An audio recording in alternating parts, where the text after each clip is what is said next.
warahmatullahi wabarakatuh.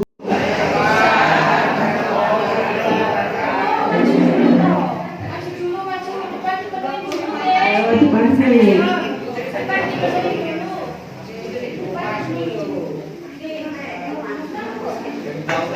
Monggo depan Bu. Biar kelihatan tulisannya lebih jelas ya.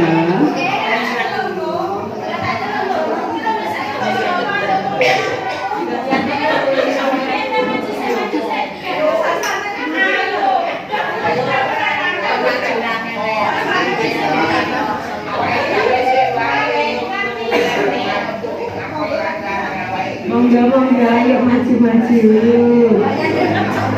Ayo maju. Jangan malu. Monggo Bu.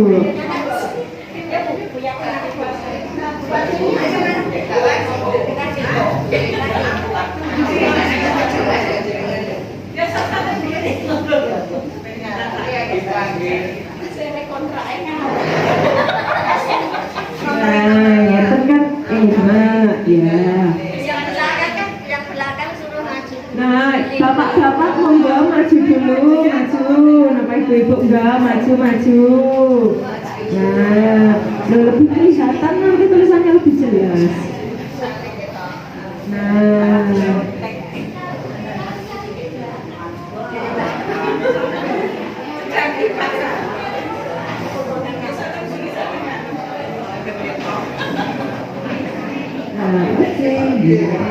saya mulai ya Bu-ibu ya. Sebelumnya perkenalan dulu. Mungkin ada beberapa yang sampun kepanggih saya Tempoli, nggih. Sing perkenalkan, saya dokter baru menggantikan dokter Arif. Ini dengan saya dokter Andin. Nama panjangnya Fauzia Andina, biasa dipanggilnya Andin ya ibu-ibu kali bapak-bapak daerah depan. Menikah saya mau menjelaskan tentang hipertensi, nggih. Mungkin sudah banyak yang tahu mengenai hipertensi. Nah, di sini saya menekankan aja bahwa hipertensi ini juga perlu dukungan dari keluarga. Nah, menikah saya mulai dulu. Nah, tulisannya kan kecil-kecil gini toh Bu, jadi harus maju memang, ya. Nah, darah tinggi atau hipertensi itu ada dua, ada primer sama sekunder. Kalau sekunder itu disebabkan karena sebuah penyakit. Penyakitnya bisa karena kelenjar pada tiroid atau mungkin pada otak. Nah, itu disebut hipertensi sekunder. Tapi kalau misalkan hipertensi yang disebabkan karena fisik atau mungkin karena sampun sepuh ngapunten nggih, itu adalah hipertensi esensial. Nah, hipertensi esensial ini itu penyebabnya memang belum diketahui. Nah, yang disebut hipertensi itu ketika apa toh Bu? Mesti ibu udah pada tahu ya, tensinya tinggi itu berapa? Apakah 130 itu termasuk tinggi? Nah, ternyata nggak ada ini Mbak, pointer dulu. Nah, kalau tulisannya nggak kelihatan, makanya harusnya memang ini maju. Nah, ini Bu, kalau misalkan tensi jenengan 130 itu dua enggak ya? Ternyata 130 itu masuknya ke sini atau prehipertensi.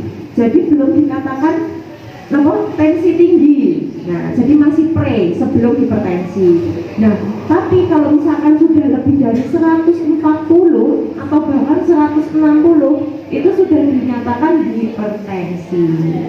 Ngoten deh, jadi memang sesuai dengan angkanya. Nah, dokter itu biasanya menargetkan, misal pasien ini, Bu kemarin sudah minum obat 1, tapi kok masih tinggi ya, masih 150. Oh iya, saya tambahin deh, karena kenapa? Itu berarti tensinya belum terkontrol, ya.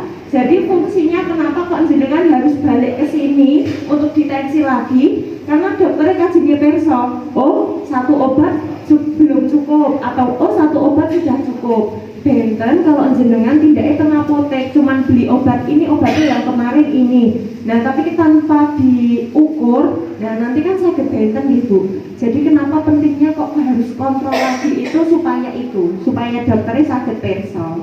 Ngoten nggih. Nah, terus gejalanya ibu, biasanya nopo toh gejala pada hipertensi? Nah, biasanya pusing, betul, pusing. Pusingnya nggak cuma pagi hari, kadang sebelum tidur, jadi bikin susah tidur. tidur, sesuke tambah mumet, nggih ngoten mboten Bu? Iya. Terus bisa juga penglihatannya rodok berkabut gitu bisa.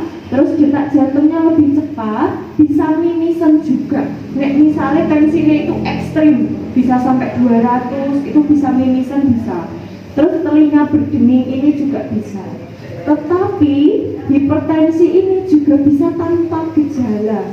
Nah, itulah kenapa hipertensi disebut sebagai silent killer atau pembunuh yang diam-diam. Karena banyak orang yang aku katanya gak apa-apa, tapi setelah dicek tensinya 160. Itu karena kenapa? Karena tubuhnya itu sudah mengkompensasi. Kompensasi gitu ya. Wes biasanya 120, jadi gak enak rasa opo-opo. Nah, itu adalah yang mengerikan. Karena kenapa? Ngapunten kula mboten meden-meden. Cuman ini sebagai warning saja. Karena kalau misalkan tensinya tinggi kok delalah jatuh, nopo kepleset. Nah, itu yang sangat fatal. Karena kenapa? Takutnya itu kan karena pembuluh darahnya cepat ya.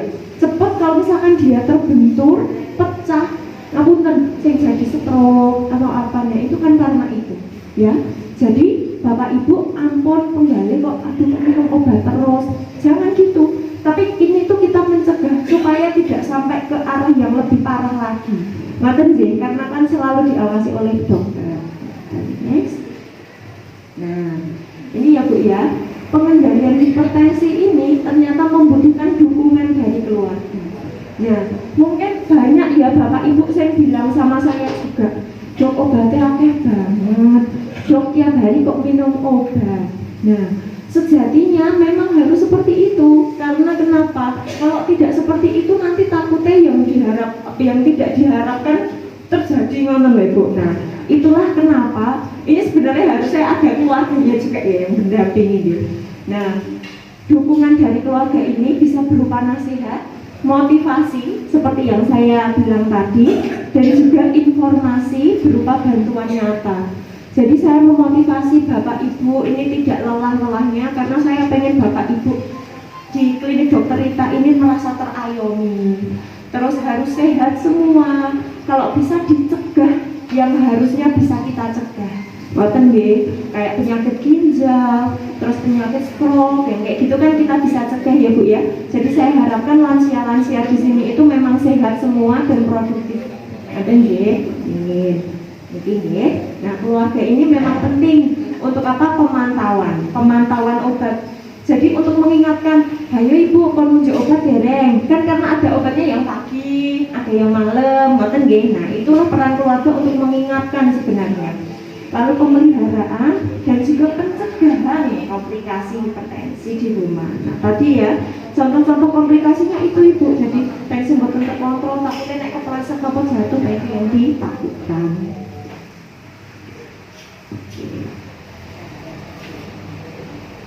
Nah, ini ya Bu ya, perlu mengingatkan disiplin minum obat, harus disiplin sesuai anjurannya.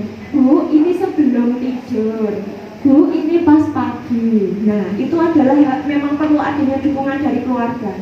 Dan ibu-ibu temriki sama bapak-bapak jangan sungkan untuk meminta tolong, terutama keluarga yang di rumah.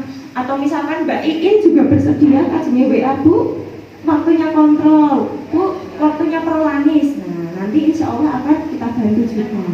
Nah, ini lalu yang kedua, menerapkan pola makan sehat. Nah, saya tidak henti-hentinya bilang kalau pada pasien hipertensi adalah garamnya dikurangi. Karena kenapa? Garam itu memang bisa meningkatkan tensi. Nah, kalau semisalkan ibu memang di rumah ada anak kecil atau mungkin ada putranya yang masih muda, kok misalnya komplain ya Bu ya, misalnya komplain, Bu kok iki ora enak rasane, kok ora asin, mau paringi niki mawon garam dapur nyo tambahono dhewe, gitu aja ya. Karena memang kalau misalkan lansia itu porsi garamnya dan porsi makanannya itu memang beda, ya. Jadi memang harus lebih dikontrol. Nah, ini juga kalau bisa memang keluarganya mendampingi untuk kontrol rutin. Lalu yang keempat, memberikan semangat dan dukungan. Dan yang kelima, harus mengelola stres. Nah, mungkin ibu-ibu ini ini nek misalnya ambil obat di apotek Dronong biasanya ya Allah ini obatnya saklek ini akeh heran. Nah ampun langsung stres ya, nek stres nanti tensinya tinggi lagi. Udah nggak apa-apa, ini ikhtiar kita untuk selalu sehat, untuk selalu bisa produktif, kajinya bisa dolan sama putu ya toh Bu, kan pengen yang gitu Pak Sepur kelinci gitu, Pak Sepur kelinci kali putu gitu, ciblon bareng, berenang bareng, nah sing ngapain itu deh. Jadi harus selalu berpikiran positif bahwa apa yang kita minum, apa yang kita lakukan sekarang ini adalah untuk kesehatan kita. Ngerti deh? Oke. Sama yang paling penting minum air putih ya Bu ya. Ampun nunjukin nopo teh nggih Kong. Nek teh niku jangan manut mulai teh kental nganggo gulane sik akeh. Aduh. Es teh lho, es teh dinastel apa-apa nggih. Jangan ya, kalau bisa air putih. Nggih, kalau bisa memang air putih. Oke. Teh niku lho Kong, kalau misalkan jenengan pipis gitu pipisnya jadi banyak, lebih banyak.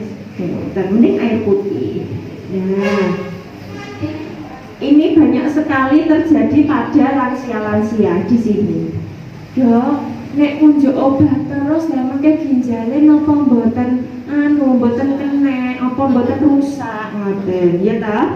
Banyak sekali saya ditanyain kayak gitu. Nah, ternyata ibu-ibu ini sesuai dari Kemenkes ya, sesuai dari Kementerian Kesehatan ke sana. Obat hipertensi dapat merusak ginjal, nyatanya ini adalah mitos ya, jadi salah, itu tuh tidak benar.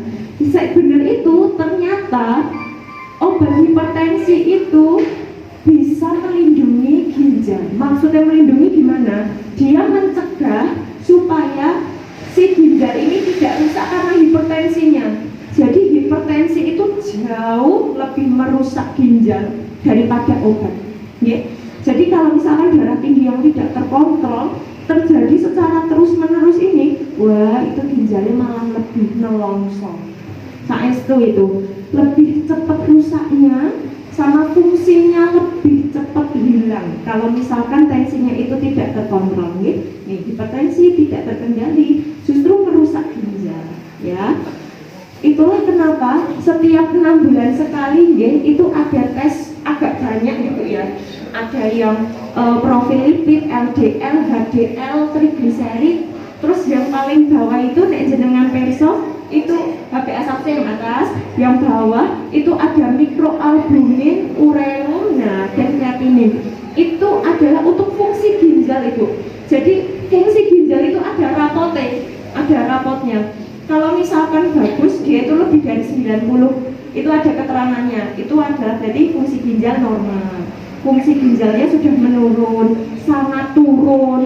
Terus yang paling bawah itu sudah tidak berfungsi. Nah yang kayak gitu ya. Itulah kenapa memang setiap 6 bulan sekali kita screening. Jadi setiap 6 bulan sekali mungkin ibu-ibu kan bapak-bapak rapotan ya. Itu adalah rapotan ini, evaluasi obatnya sama fungsinya gimana gitu. Jadi bersyukur alhamdulillah kita sudah difasilitasi itu. Nah, ini tips menjaga kesehatan ginjal ini gimana? Pertama, ngunjuk toyo putih, air putih ya. Harus air putih. Nggak boleh minuman kaleng, minuman kemasan, minuman saset, itu jangan. Dihindari, wes udah. Kalau pengen nyicip sidik maklum selesai. Habis itu air putih ya. Jadi memang harus air putih. Terus mengkonsumsi makanan bergizi, menjaga tekanan darah yang tadi tensinya harus terkontrol, menjaga berat badan. Ini saya lihat sih alhamdulillah lansia-lansia di sini bukan obesitas gede itu tidak ada, alhamdulillah ya, sehat semua. Terus rutin bergerak dan berolahraga. Nah ini rutin bergerak dan berolahraga. Kakung-kakung, putri-putri, nanti kalau jenengan kendalem, saya seolah sih husnuzon, kayaknya di sini uti-uti sama kakung-kakungnya itu aktivitas di rumah, itu aktivitas nyapu-nyapu, ngepel-ngepel, berkebun, insya Allah masih seperti itu ya. Nah kalau seperti itu jenengan harus di pikirannya itu menanamkan seperti ini Bu. Saya membersihkan rumah dan omahku resik. ben awakku yo sehat. Nggih. Jadi setiap kali gerakan jenengan nyapu itu selalu jenengan berprasangka aku sehat, aku kuat, omahku resik, aku sehat, aku kuat, omahku resik. Karena nanti akan setelah jenengan aktivitas capek pasti capek, tapi tubuhnya jenengan itu akan merasa kayak oh iya, aku semakin kuat, aku semakin sehat, seperti itu ya. Jadi memang harus mengelola emosinya juga. Menikah, terus ini meminum vitamin. Nah, beberapa lansia memang saya kasih vitamin, terutama vitamin D. B kompleks karena itu adalah vitamin untuk apa?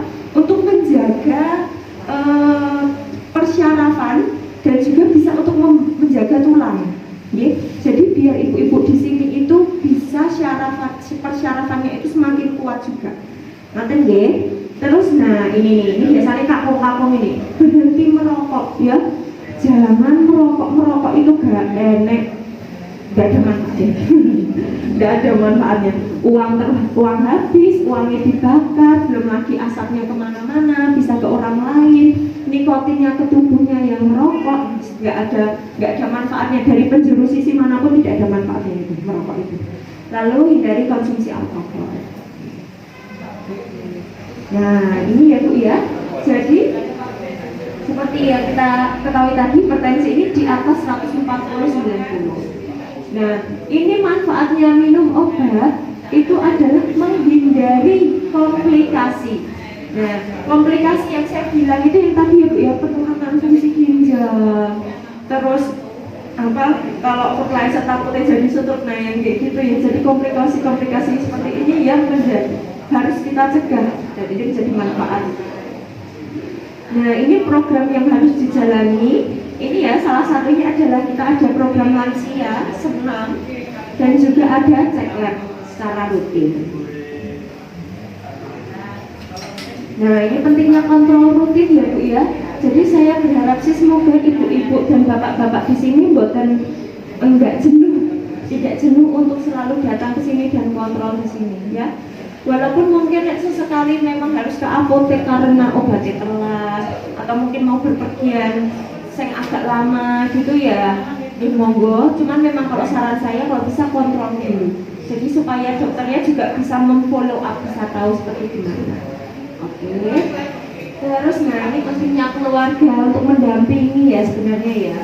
Jadi keluarga ini memang sangat penting untuk mendampingi karena yang di rumah itu yang bisa melakukan perawatan kan memang yang di rumah yaitu keluarga. Lalu bisa mengingatkan untuk minum obat. Gitu. Nah, ini Bu, ini yang merah ini sangat penting ini. Orang yang mengabaikan kesehatan dirinya adalah orang yang menabung masalah untuk masa depan. Ya. Kalau misalkan dengan mumet orang dirasa, wis kalau kok anu ya, untuk kabur ya, wis kalau jenengan tidak apa ya, tidak perhatian, cenderung mengabaikan. Nah itu jenengan menabung masalah untuk masa depan, gitu. Kutu-kutu jadi nopo kudu nunggoni ning rumah sakit lah, terus kudu bawa ke kamar mandi, kudu nonton atau apa nah. Kita ciptakan lansia yang mandiri, ya, bisa sendiri, produktif, seperti itu. Nah ini ada beberapa tips dari Kemenkes untuk pasien-pasien hipertensi. Yang pertama ini ya untuk mengetahui tekanan darah. Yang kedua adalah mengontrol tekanan darah secara teratur. Terus yang ketiga tekanan darah tinggi sering tanpa gejala seperti yang saya bilang tadi ya. Mungkin karena sudah sering dengan 160 makanya nggak ada gejalanya, itu juga sangat besar. Nah ini tekanan darah yang tidak terkontrol menimbulkan komplikasi. Nah seperti di gambar ini ya Bu ya, ini jadi adalah peredaran darah kita. Terus kalau karena tekanan darah yang tinggi bisa pecah Bu. Jadi kayak selang gitu loh ya. Selang kan kadang juga bisa kena sayatan atau kena apa, dia kan juga bisa bocor ya. Jadi kurang lebih hampir mirip. Lalu berhati-hati menggunakan obat bebas. Nah kemarin baru saja ada pasien itu ini obesitas terus minum obat-obat seling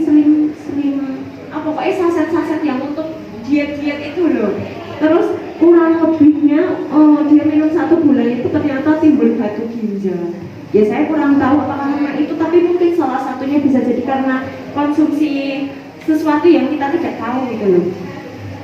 Lalu ketahui efek samping obat. Ada beberapa obat yang biasanya saya edukasi ke pasien. Biasanya obat ketika pagi, Pak, ini nanti kencingnya agak banyak. Nah, itu memang harus diinformasikan ke pasien, karena supaya pasiennya nggak kaget. Ada juga beberapa obat yang dia bikin pipisnya kuning. Nah, itu kan memang harus diinformasikan ya, karena takutnya nanti kok jadi gini, kok jadi gini. Nah, itulah kenapa saya biasanya juga menjelaskan, oh ya ini nanti obatnya bikin pipisnya agak banyak. Minum obat teratur ya, sesuai dengan dokter. Terus obat penting untuk menjaga tekanan darah.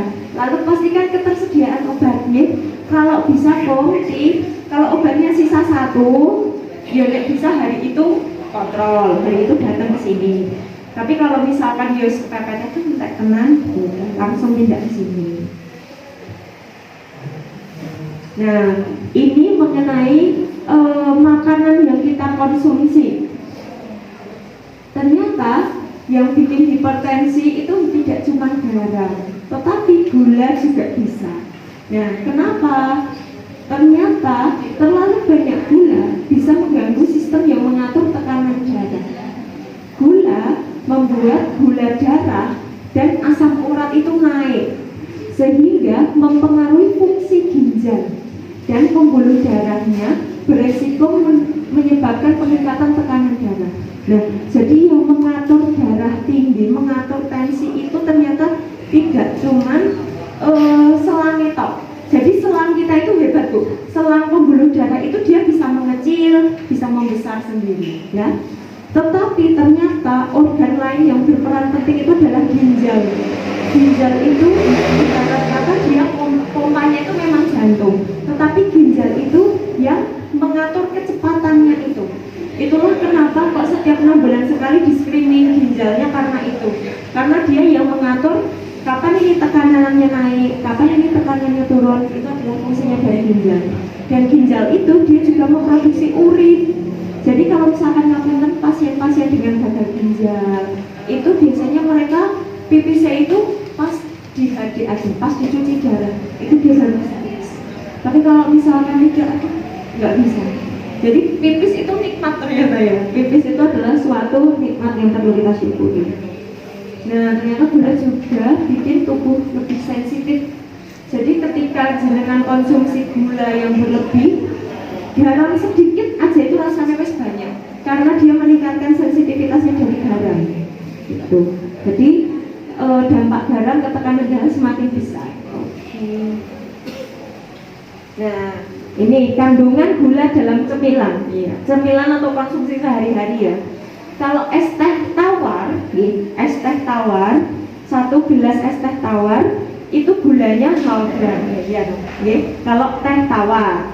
Nah, kalau minuman kaleng, ya minuman bersoda seperti ini dia 33 gram. 33 gram itu kayak ini loh Pak, Bu.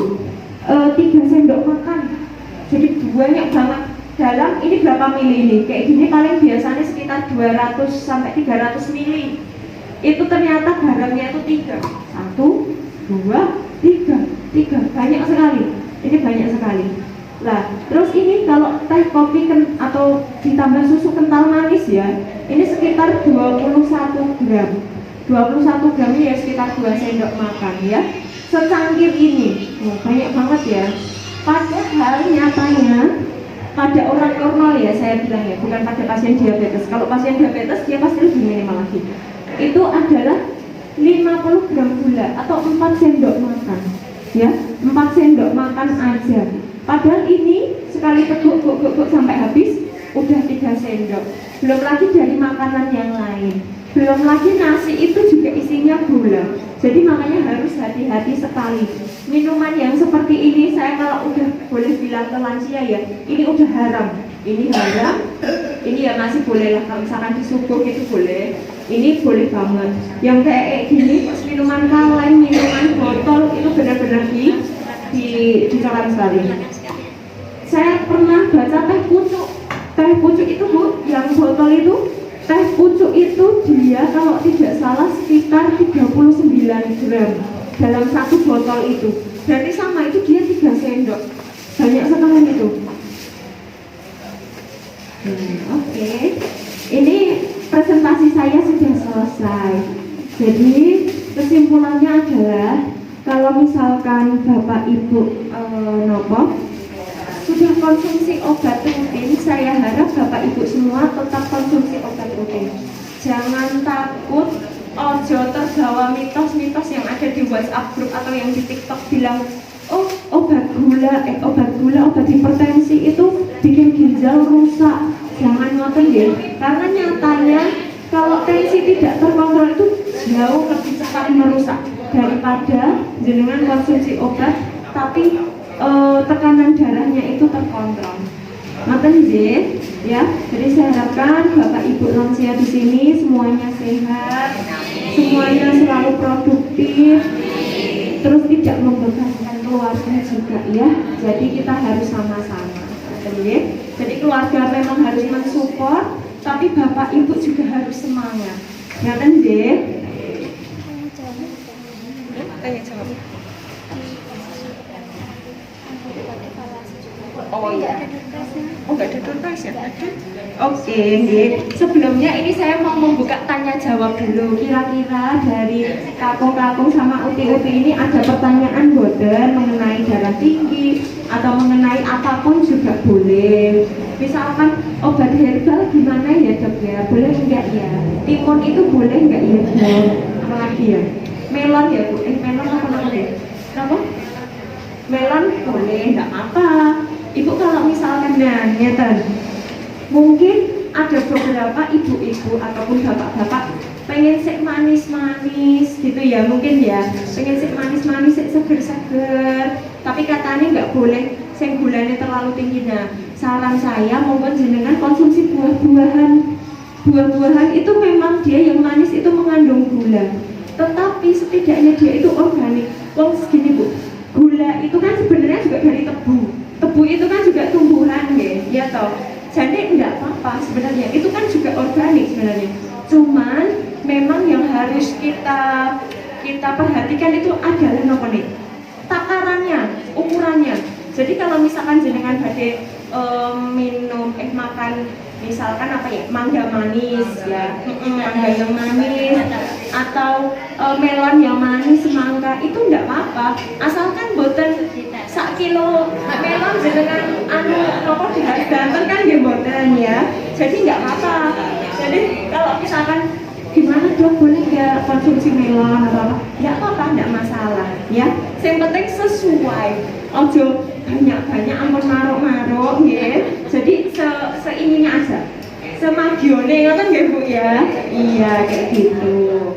Terus mungkin kebetulan bapak saya juga diabetes. Nah di rumah itu beliau itu juga godok ini gini, apa empon saya juga kurang tahu sih, kata jahe nek parene nek apa saya kurang tahu. Pokoknya itu beliau memang rutin tiap pagi kayak gitu. Saya sih sebagai keluarganya dan seorang dokter, saya juga akan mendukung itu karena ya enggak apa-apa kok, enggak apa-apa. Karena kan itu memang herbal ya. Tetapi pasti saya selalu mendampingi tetap harus menggunakan obat. Ya, karena kan obat itu dia yang mengontrol.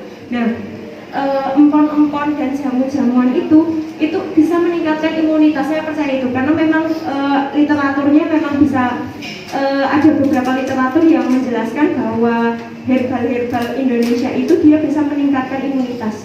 Jadi tidak apa-apa, tapi memang harus didampingi dengan obat dari dokter.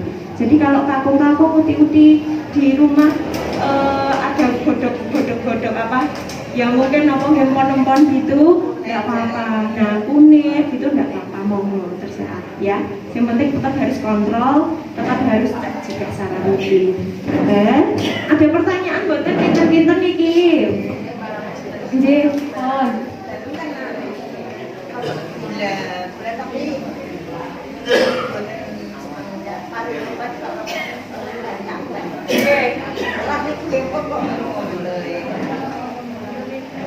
Tergantung dikontrol dulu. Nah setiap 6 bulan itu kan nanti ada HbA1c. HbA1c itu dia untuk rapotan selama 3 bulan kemarin. Jadi dia untuk mengetahui gimana kondisi gula darah 3 bulan kemarin. Kalau misalkan jenengan kok ngerasanya kok gulanya udah bagus, misal ngoten nggih. Misalkan tidak muncul. Nah, nanti kan 6 bulan nanti ada HbA1c itu. Kalau misalkan HbA1c-nya masih tinggi, tidak terkontrol lebih dari 5,5, berarti harus muncul. Harus muncul. Walaupun mungkin ininya gula darah sewaktunya bagus atau gula darah puasanya bagus, nah itu tetap harus diunjuk. Karena sejatinya obat yang minum itu biasanya kalau menurunkan gula darah itu dia nggak cepat, maksudnya nggak cepat, ngapunten, nggak seperti yang suntik. Ada yang pakai suntik, iya insulin. Kalau insulin itu dia langsung turunnya banyak. Tapi kalau misalkan yang metformin, glibe, yang pil itu dia cenderung bisa mengontrol. Jadi dia lebih jangka panjang gitu. Long acting, kalau kita bilangnya long acting. Jadi dia jangka panjangnya lebih diharapkan. Tapi kalau misalkan yang suntik itu memang yang diharapkan jangka pendeknya. Jadi misal dari 300 disuntik bisa langsung 100. Nah, itu adalah yang insulin. 160 J. Oh iya. Kalau 160 itu sewaktu apa puasa? Oh, kalau puasa belum terkontrol, Bu. Kalau puasa itu kan targetnya kurang dari 110. Kalau puasa. Tapi kalau sewaktu itu memang dia di bawah 200.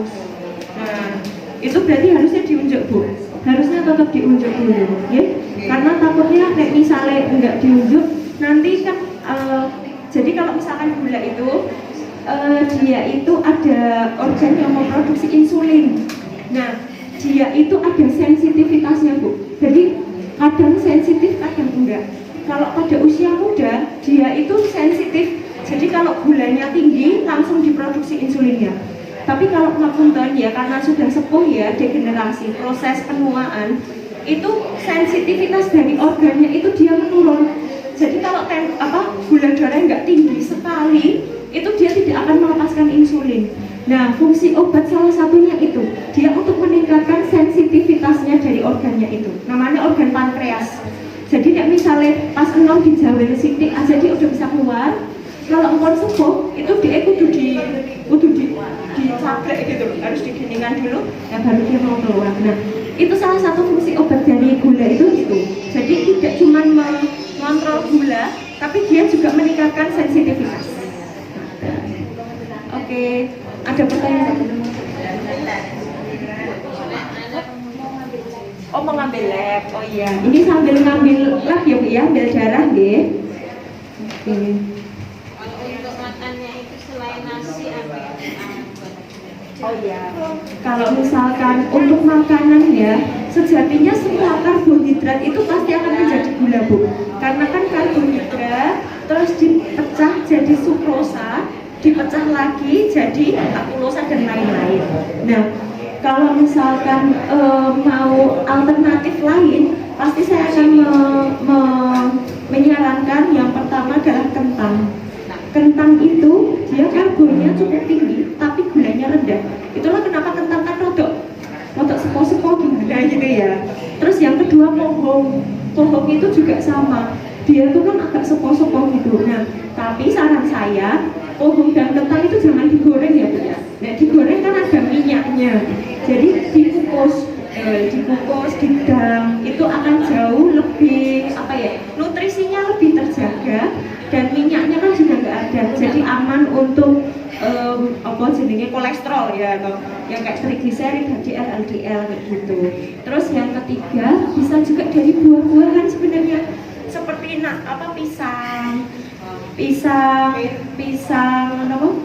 pisang kepok gitu, itu nggak apa-apa. Itu walaupun memang gulanya agak tinggi, tapi sesekali juga boleh, nggak apa-apa. Terus yang keempat jagung. Ya, jagung itu boleh sekali. Jagung itu kan dia juga karbohidrat tinggi. Nek nggak salah jagung itu tiwul itu jagung ya Bu? Oh, tiwul itu. Nek jagung itu apa? Oh, nek jagung itu jagung ya? sego jagung itu kan juga ada ya. Nah misalkan ngersakne yang seperti itu juga enggak apa-apa ya. Sebenarnya nasi itu enggak apa-apa ibu, cuman ya itu yang penting. Oh kalau nasi enggak makan nasi, oh iya enggak apa-apa. Kalau enggak makan nasi juga enggak apa-apa karena memang ada alternatif lain. Boleh enggak apa-apa.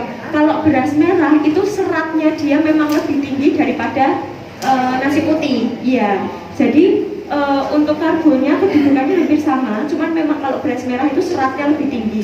Jadi ibarat kata, nek kita makannya beras merah tanpa sayur, kita masih aman-aman aja.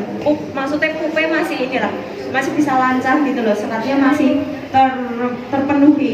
Tapi kalau misalkan pakai nasi putih, ya mau nggak mau pakai sayur dan kasih seratnya juga tetap. Oke, ada lagi mungkin?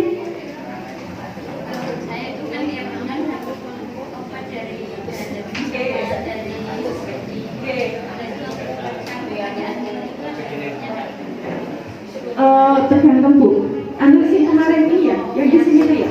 Kalau ortopedik kayaknya kebanyakan ibu yang kemarin kalsium kan, nggak apa. Kalsium itu untuk meningkatkan tulang, guys. Jadi untuk mencegah untuk osteoporosis, nggak masalah. Cuman memang efek sampingnya, ini saya kasih tahu ya bu ya. Efek sampingnya mungkin kalau ke ginjal itu dia bisa jadi batu ginjal. Tetapi kalau jenengan konsumsi minumnya enggak banyak. Jadi ibarat kata kan dia jadi mengendap ya bu ya kalau jenengan minumnya tidak banyak. Padahal sebenarnya itu bisa digelondorkan pakai air minum ya. Jadi kalau misalkan jenengan konsumsi obat kalsium contohnya ya kalsium, tetapi tidak didorong dengan air, tidak minum air yang banyak, ya nanti bisa jadi resikonya itu. Tetapi kalau jenengan konsumsi obat disertai dengan minum yang banyak, aktivitas fisik insya Allah tidak ada. Ya, jadi tidak apa-apa, tetap dilanjutkan aja dua-duanya. Ya, sama ini bu. Nah, saya juga tanya sama ibu-ibu. Di sini ada yang konsumsi susu, ini buatan Anlin, susu apa lagi ya? Susu lansia itu apa lagi ya? Yang Anlin gitu-gitu ya. Nah, ibu coba lihat di kemasannya ibu. Kira-kira kalsium sama gulanya lebih tinggi mana? Ya, saya kasih PR ke ibu-ibu yang konsumsi itu apa obat bukan obat susu itu ya susu. Nah kadang-kadang berarti di rumah ada bungkusnya toh. Coba jenengan lihat kadar gulanya sama kadar kalsiumnya kira-kira gimana? Kalau ya kadar gulanya jauh lebih tinggi daripada kalsiumnya, stop aja. Tapi kalau kalsiumnya memang lebih tinggi daripada gulanya, mau diteruskan, gitu ya. Ini saya nggak ngasih jawaban enggak, mau ngasih PR baik, kira-kira gimana, ya.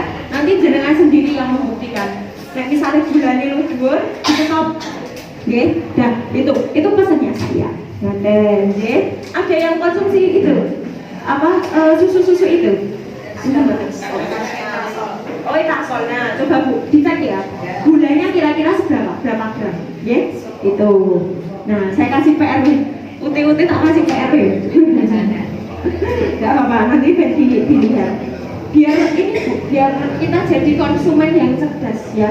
Jadi setiap kali kita belanja sesuatu kan itu ada deskripsinya tuh, deskripsi apa nutrisinya. Nah itu udah saatnya kita untuk melihat oh iya gulanya dhuwur banget atau oh iya ternyata vitaminnya lebih tinggi. Sama kayak kita memilih ini bu multivitamin ya. Saya tuh biasanya sering banget membandingkan antara vitamin satu sama yang lain. Oh iya ini ada zincnya, ada apanya lalala. Itu sudah mulai saya praktekkan dan ternyata oh iya ternyata menjadi konsumen yang cerdas itu memang perlu sudah gitu ya. Jadi jangan bosan-bosan untuk melihat membandingkan. Oh iya, nah apalagi kalau misalkan di supermarket itu kan jenis susu kan jejer-jejer ya bu, mereknya banyak. Ya udah jenengan bandingkan aja susu satu sama satunya. Oh iya, gulanya yang ini lebih tinggi, yang ini lebih rendah. Nah, itu dibandingkan. Terus yang terakhir bandingin apa? Bandingin harga ya. Harga ini baru diskon yang mana ya bu ya? Ya itu namanya kalkulator keluarga. Kalau apa saya kayak gitu. Oh iya. Iki berarti semene, iki luwih larang. Tapi iki berarti lebih sedikit. Harganya mah podo ya wis akeh wae gitu. Ya itu seperti itu enggak apa-apa. Oke, ada pertanyaan lagi buatan Bu? Sampun sudah jelas? Udah ya, pinter-pinter di sini. Oke.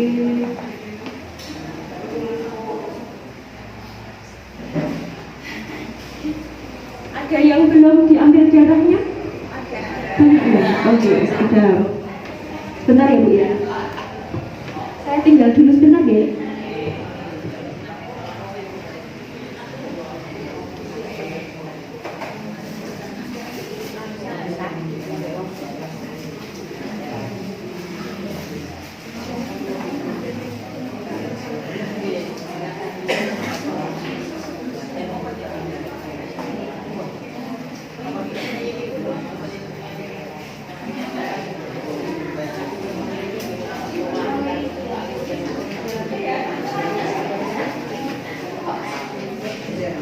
Oke, ini tadi saya konfirmasi ke Mbak Utin. Ini sama masih ada pertanyaan buatan Uti, aku, sampun. Sudah ya, saya tutup tidak lama ini. Ridho. Pasangan. Ayo terus ada ampun. Oke, Gempur. Kalau kita ya toko sakinan ya. Oke. Oh enggak ada. Kira ada enggak? Oh belum buat. Iya, bulan depan ya kami. Oh iya. Cukup sekian Bu dari saya. Bila ada perkataan atau mungkin perbuatan saya yang kurang berkenan di hati Ibu maupun Bapak, saya mohon maaf sebesar-besarnya. Saya berharap semoga lansia di sini semuanya sehat selalu diberikan kebahagiaan. Mereka saya pamit undur diri. Wassalamualaikum warahmatullahi wabarakatuh.